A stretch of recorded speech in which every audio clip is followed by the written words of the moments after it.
We know the Klan is often associated with the lynchings, and you know, these are some of the most abominable pictures in history, but these are pictures of actual lynchings.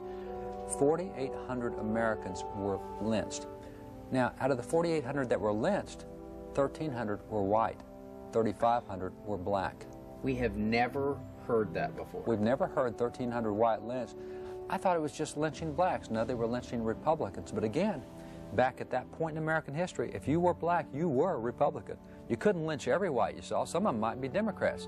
So you have to find out who they are. And that's why you have these little cards to identify the whites and the blacks that are Republicans, so you know who you're going after. People say the Klan wasn't partisan. Really?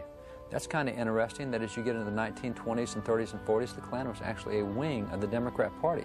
Matter of fact, George Wallace, who ran for governor in the South, a very famous name in the South, he lost his first election because he refused to accept the Klan endorsement in the Democrat primary.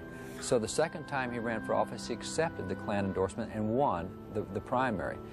You go into Texas, Ma Ferguson, she had trouble. She wouldn't accept the Klan primary, and it kept her from having a cohesive win as Texas governor. And she eventually became Texas governor. But this was a significant part of the Democrat Party. It was an entire wing in the Democrat Party. And as you look, here's a picture of a Klan parade.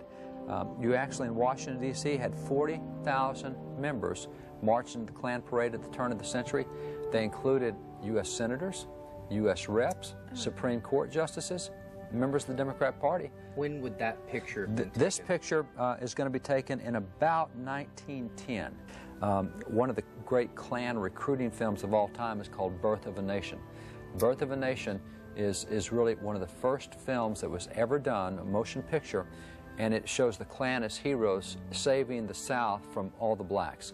And by the way, guess where that film was shown? It was shown in the White House. It was the first film ever shown in the White House. It was shown by Democrat President Woodrow Wilson. When he became president, a number of blacks already held federal office. He got rid of them, got them out of office. Teddy Roosevelt got all sorts of ire when he invited Booker T. Washington to come to the White House. The first African-American to come to the White House, Booker T. Washington, invited by Republican President Teddy Roosevelt, who used him as an advisor. Well, we move on from Roosevelt. We move now, and Roosevelt's appointed a number of blacks in his administration. You move on into Woodrow Wilson. He gets all blacks gone, and he shows a Klan recruiting film at the White House. See, the Klan was an active part of American politics for way too long.